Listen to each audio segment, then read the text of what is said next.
وصحبه أجمعين ومن تبعهم بإحسان ودعا بدعوتهم واستنى بسنتهم واهتدى بهديهم واقتفى بآثارهم إلى يوم الدين. أما بعد، أعوذ بالله من الشيطان الرجيم. بسم الله الرحمن الرحيم. فبما رحمة من الله لنت لهم ولو كنت فظا غليظ القلب لانفضوا من حولك. وقال الله تبارك وتعالى: اقرأ باسم ربك الذي خلق خلق الإنسان من علق اقرأ وربك الأكرم الذي علم بالقلم علم الإنسان ما لم يعلم. وقال تعالى: يا أيها الذين آمنوا قوا أنفسكم وأهليكم نارا وقودها الناس والحجارة عليها ملائكة غلاظ شداد لا يعصون الله ما أمرهم ويفعلون ما يؤمرون. صدق اللہ العظیم. میرے محترم بزرگوں، عزیزوں، میری ماں اور بہنوں اور عزیز علماء کرام، یہ جلسہ جو محمد عربی صلی اللہ علیہ وسلم کے نام پر سجایا اور بنایا گیا ہے،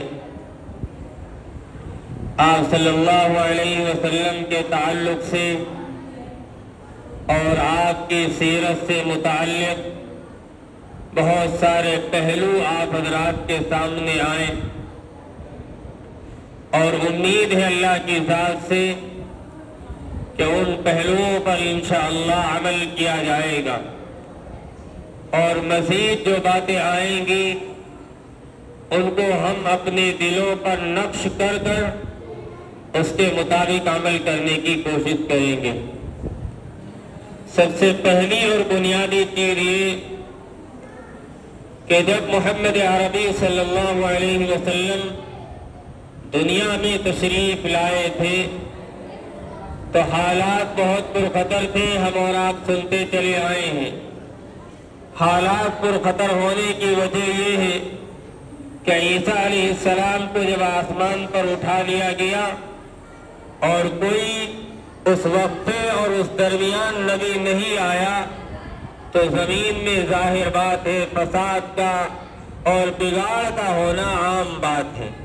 یوں ہی اگر دیکھا جائے، جہاں پر قال اللہ اور قال رسول کی صدائیں بلند نہیں ہوتی ہیں تو وہاں پر لوگوں کے دلوں پر زنگ لگ جاتے۔ یہی حال اور یہی صورتحال اس دور میں بھی تھی۔ چنانچہ جب آسمان کا رشتہ زمین سے اور زمین کا رشتہ آسمان سے دوبارہ قائم ہوا تو اللہ تعالیٰ نے محمد عربی صلی اللہ علیہ وسلم کو دنیا کے اندر مبعوث فرمایا۔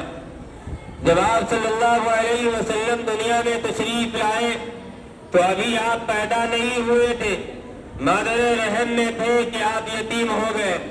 پھر اللہ کے رسول کی ولادت باسعادت ہوئی اور آپ کا نام آپ کے دادا عبد المطلب نے محمد رکھا اور آپ کی ماں آمینہ نے آپ کا نام احمد رکھا۔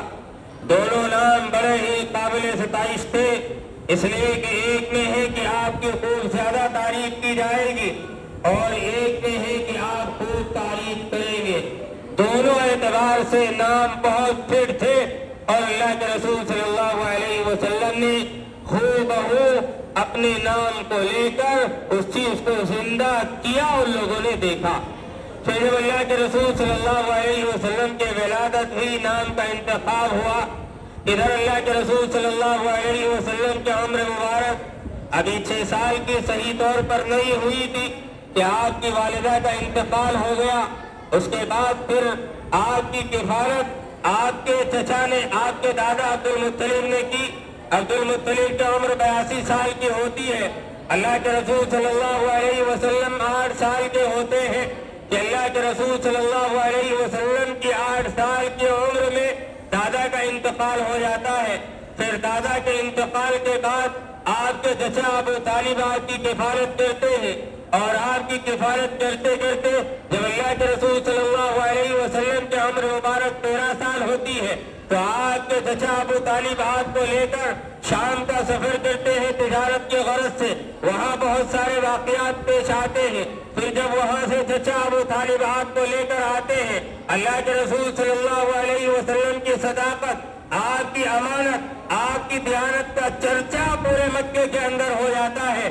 حضرت خدیجہ رضی اللہ تعالی عنہا اللہ کے رسول صلی اللہ علیہ وسلم کا چرچا سن کر آپ صلی اللہ علیہ وسلم کے سامنے یہ بات رکھتی ہے کہ آپ تجارت میں بڑے ماہر ہیں, آپ میرا مال لے کر تجارت کیجیے.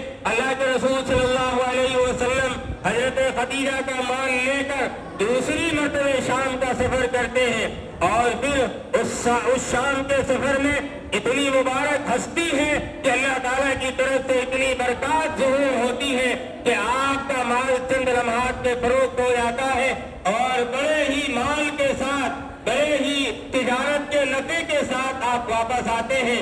خدیجہ کے سامنے ان کا جو خدیجہ کا غلام میسرہ ہوتا ہے اللہ کے رسول صلی اللہ علیہ وسلم کے اوصاف حمیدہ کو بیان کرتا ہے. حضرت خدیجہ عرض کرتی ہے اور پیغام بھیجتی ہے کہ میں اس نوجوان سے شادی کرنا چاہتی ہوں.